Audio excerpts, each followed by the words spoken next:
check it. Do you ever spend more time complaining about all the things that you have to do instead of just focusing on one problem at a time?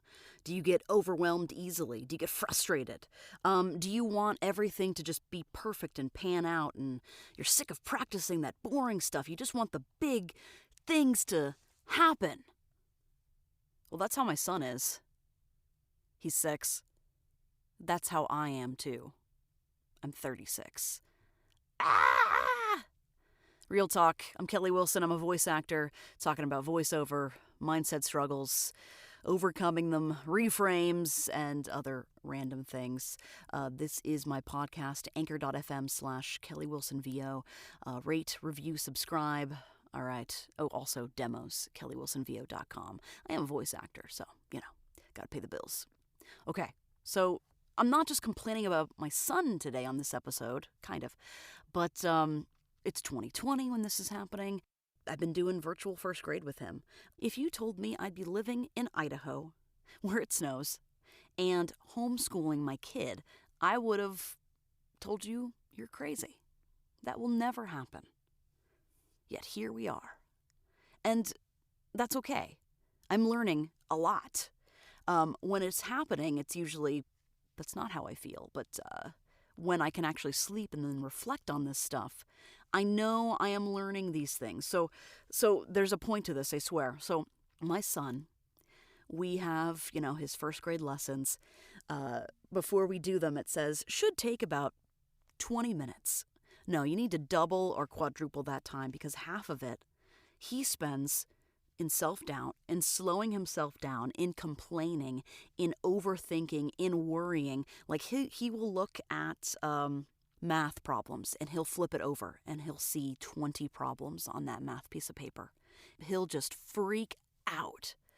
And I always say to him, dude, all we're looking at is what's right in front of us. We're looking at question 1. That is it. Sometimes I'll cover it. I'm like, that's all we got to do right here, right now. So I just wrapped up a rather long e-learning project. It was about 60 minutes, which is long for me. Focus issues. And it was quite enjoyable. It was really hard. I just submitted it, just sent it, and it was almost like writing a really long, hard paper. And there could be revisions. I don't think so. I've listened to that thing about 4 times. I'm all about the QCing.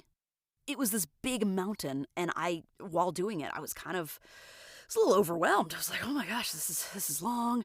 The self-doubt creeps in. I'm like, I can't even read words. I have to look up words. There were some difficult words I had to look up, but I now know more really fun words and how to say them properly, which is super cool side perk of voiceover.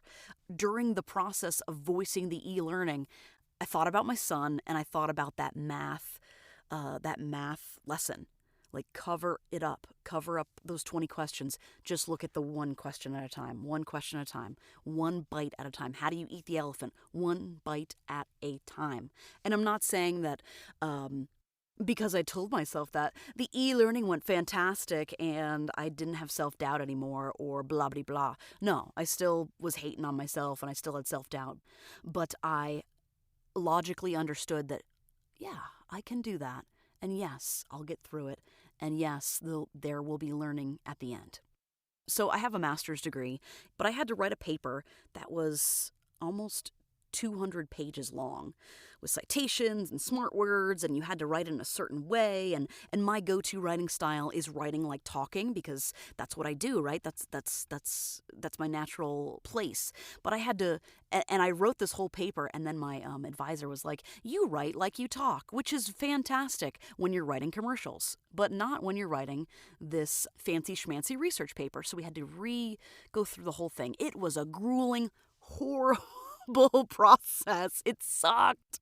So I guess my whole point is, the more hard stuff you do, the less hard it feels. And when you're in it, when you're in the suck, dude, it sucks. But then you wrap up the project, you do it, and back to that e-learning. When I do another e-learning project, shoot, I could do a 2-hour one. I've been easing into those large e-learning projects. I usually do a little bit shorter, just out of fear. But now that I just completed that 60-minute e-learning on a really tight turn, got her done. And it was great. So, in short, I spend a lot of my day trying to convince my son that he won't get it all right the first time, and possibly not the 50th time, maybe never. But if he keeps trying, he's going to get better. I tell him he needs to get his reps in. He's going to learn. He's going to sharpen his skills. He's going to burn some stuff down. He's going to break some stuff. He's going to rebuild it. He's going to learn. He's going to get faster, better, stronger, smarter. That's the work. I tell him that's learning, dude. That's the work. It's a grind. There's breaks. There's hard work time. There's reflection. There's sleep. There's naps. Refuel. Eating. But that is what living the dream is. The grind. Because when you look back and you think, that's a fun grind. That's living the dream. Yeah, get to work. Sometimes these episodes are maybe for myself. Sometimes I go back and just listen to my own advice and then say, all right, Kelly, actually do this crap. Hope you find this helpful. Hope you're having a great day. I'm a voice actor. This is Real Talk. Anchor.fm/Kelly Wilson VO. Rate, review, subscribe, share it with someone who needs it. You can check out my demos, kellywilsonvo.com. And if you're liking what I'm throwing down, you hire voice actors and you want me in your inbox, kellywilsonvo.com/subscribe.